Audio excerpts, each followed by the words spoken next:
આજે તો છે ને કંઈ મજા જ નથી આવતી. શું કામ કે મને ખાલી તાવ આવી ગયો હતો ને શરદી થઈ ગઈ છે ને, પણ આમ કહેવાય ને કે હાલત સાવ બેકાર થઈ ગઈ છે એમ. અને એમાં છતાં પણ મારી મમ્મી અત્યારે મને અદરક અને નીમનું જ્યુસ પીવાનું અત્યારે કહે છે. એટલે આમ તારે ઓહો, તારક મહેતામાં કેમ ઓલો અંજલિ તારકને જ્યુસ પાય ને હાલત થઈ જાય, એવી હાલત અત્યારે મારી થઈ ગઈ છે. શું કામ કે મારે ઓર્ડર આવ્યો છે એટલે પીવું તો પડશે જ તે. તો જો આ છે નીમ અને અદરકનું જ્યુસ, પણ આ એટલું કડવું છે ને કે એમ થાય કે આના કરતાં તો ઝેર પીવું સારું, એટલું કડવું છે. આમ તમે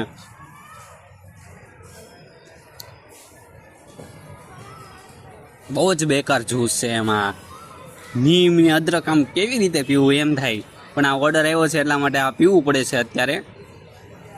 આના કરતાં તો તાવ નહીં ન આવતો હોય એ સારું. શું કામ કે આવું બધું તો ન પીવું પડે. શું કામ કે એકવાર બહાર ખાઈ આવીએ ને આપણે કોઈ પણ નાસ્તો કે, એટલે આપણે રોજ સાંભળવાનું કે આ ખાધું હતું એટલા માટે આ થયું ને તે થયું ને. અત્યારે જો આના ઉપર જીવવું પડે છે અત્યારે. બહુ જ બેકાર જ્યુસ છે એમાં.